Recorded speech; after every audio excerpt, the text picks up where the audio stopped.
हम आपको एक ऐसी खबर के बारे में बताएंगे जिस पर आपकी नजर शायद नहीं गई होगी। हमारे देश में यूं तो बहुत सारे बदलाव आ रहे हैं, जैसे लाउड स्पीकर को लेकर हमारे देश में बहुत सारे बदलाव किए जा रहे हैं। इसी तरह आपने देखा होगा कि आजकल चारों तरफ बुलडोजर की बात हो रही है, लेकिन अब एक बहुत बड़ा बदलाव स्कूलों में पढ़ाए जा रहे पाठ्यक्रम में आ रहा है। नमस्कार, नेशनल खबर का हाई वोल्टेज प्रोग्राम देख रहे हैं आप और आपके साथ मैं हूं भारती बघेल।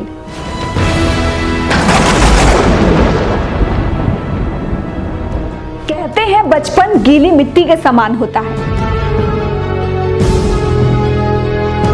संस्कारों की नींव बचपन में ही डाली जाती है।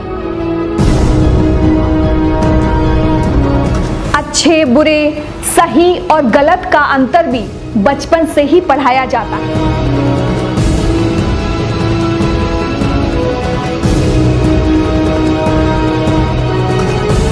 घर में ये ड्यूटी माता पिता की होती है और स्कूल में ये ड्यूटी, ये कर्तव्य शिक्षकों और किताबों का होता है।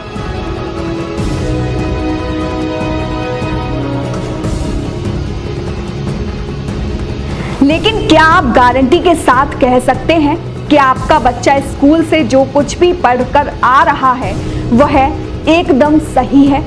स्कूल की किताबों में जो बातें लिखी गई हैं वह बिल्कुल सही है? अगर आपके बच्चों को स्कूल में ये पढ़ाया जा रहा है कि मुगल महान शासक थे और शिवाजी और महाराणा प्रताप जैसे योद्धा उनके सामने कुछ भी नहीं थे, तो ये झूठ क्या आपके गले से उतरेगा?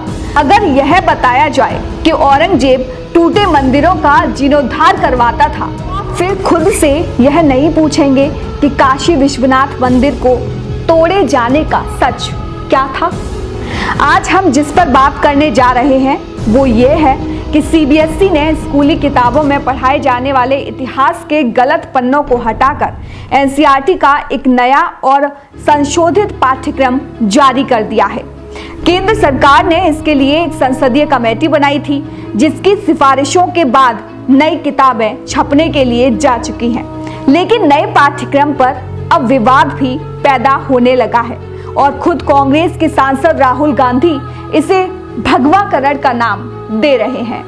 अब आपको बताते हैं कि कौन से बड़े बड़े बदलाव इसमें किए गए हैं, कौन सी जानकारियां ऐसी हैं जो किताबों से हटा दी गई हैं। हो सकता है कि आपने ये सब पढ़ा हो, लेकिन अब ये पीढ़ी नहीं पढ़ेगी। सीबीएसई ने स्कूलों में कक्षा 9 से लेकर कक्षा 12वीं तक का नया पाठ्यक्रम जारी किया है। इस पाठ्यक्रम में सीबीएसई ने एनसीईआरटी की किताबों से मुगल शासकों औरंगजेब और शाहजहां को महान बताने वाला एक चैप्टर हटा दिया है। इसके अलावा धार्मिक चिन्हों पर आधारित एक कार्टून को भी हटा दिया गया है। साथ ही पाकिस्तानी शायर फैज अहमद फैज की 2 नज़में भी किताबों से हटा दी गई हैं। इसके अलावा शीत युद्ध के इतिहास का एक और अध्याय हटाया गया है, जिसमें देश के पहले प्रधानमंत्री जवाहरलाल नेहरू के गुटनिरपेक्ष आंदोलन का जिक्र किया गया है। अब आपको बताते हैं कि इतिहास और राजनीति विज्ञान की किताबों से किन किन चैप्टर्स को हटाया गया है और ऐसा करना क्यों जरूरी था। आप इन्हें देखेंगे तो समझ जाएंगे कि ये अध्याय इतिहास के सच से कितनी दूर हैं। एनसीईआरटी की 12वीं कक्षा की इतिहास की किताब themes of Indian history part 2 के 9वें चैप्टर को सीबीएसई ने पूरी तरह हटा दिया है।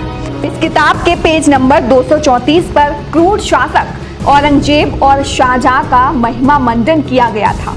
इसमें लिखा था कि जब युद्ध के दौरान मंदिर नष्ट हो जाते थे तो औरंगजेब और शाहजहां इन्हीं मंदिरों को दोबारा बनवाने के लिए या इनकी मरम्मत करवाने के लिए अलग से ग्रांट जारी किया करते थे।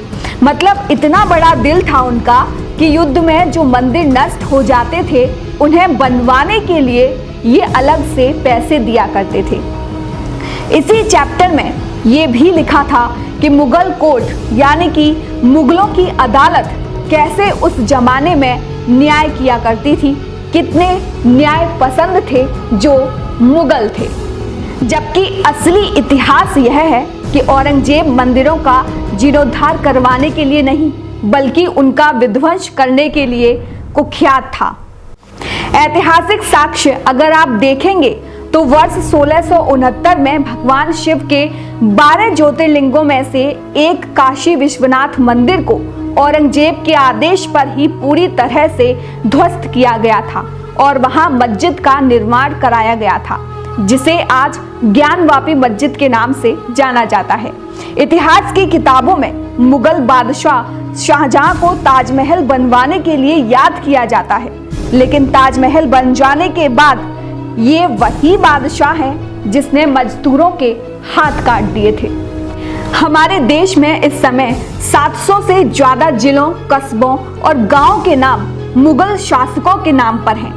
इनमें से 61 जगहों के नाम पहले मुगल शासक जहीरुद्दीन मोहम्मद उर्फ बाबर के नाम पर हैं। दूसरे मुगल शासक हुमायूं के नाम पर 11 स्थान हैं। अकबर के नाम पर सबसे ज्यादा 251 जगहों के नाम हैं। वहीं जहांगीर के नाम पर 141 जगहों के नाम हैं और शाहजहां के नाम पर हमारे देश में 63 स्थानों के नाम हैं। औरंगजेब ने ही काशी और मथुरा में मंदिर तोड़कर मस्जिद बनवाई थी और हिंदुओं पर जजिया टैक्स लगाया था, लेकिन उसके नाम पर भी हमारे देश में 177 स्थानों के नाम हैं। पुरानी सरकारों ने अपनी राजनीतिक सोच के अनुरूप जो वोट बैंक की तरफ थी, जो सूडो सेक्युलरिज्म की तरफ थी, तो उसके अनुरूप पाठ्य पुस्तकों में इतिहास को तोड़ मरोड़ कर प्रस्तुत किया। अभी आवश्यकता थी कि उसको बदला जाए, तो हमारी संसदीय स्थायी समिति ने उसके बारे में अध्ययन करके कुछ अनुशंसाएं की। अन्य भी कई लोगों ने कई सारी बातें कही, अनुशंसाएं की, मांगे रखी। उसको जांच परख कर, जैसे कि सामने आ रहा है कि सरकार अभी परिवर्तन कर रही है, मैं मानता हूं कि बहुत ही स्वागतार्ह और बहुत ही उचित दिशा में लिया गया निर्णय। इतिहास लेखकों ने भी राजनीतिक नेतृत्व की छाया में काम किया और वो राजनीतिक नेतृत्व के पिछलग्गू बन गए। एक दृष्टि से दुर्भाग्य की बात है और इतिहास को तोड़ मरोड़ कर प्रस्तुत किया गया, विकृतियाँ लाई गई इतिहास में। मैं मानता हूँ कि ये पुराने पाप धोने का अब समय आया है। हमारे देश में इतिहास उतना ही लोगों को बताया गया जितना कि नेताओं को जरूरी लगा। आज जो पाठ्यक्रम में बदलाव बीजेपी को सही लग रहा है, वहीं दूसरी विपक्षी पार्टियों को ये भगवाकरण लग रहा है। वहीं आपका इन बदलावों को लेकर क्या कहना है, हमें कमेंट करके जरूर बताएं और ऐसे तमाम जानकारियों से भरे प्रोग्राम हाई वोल्टेज पर यूं ही देखते रहें। तो फिलहाल के लिए इतना ही, मुझे दीजिए इजाजत। धन्यवाद।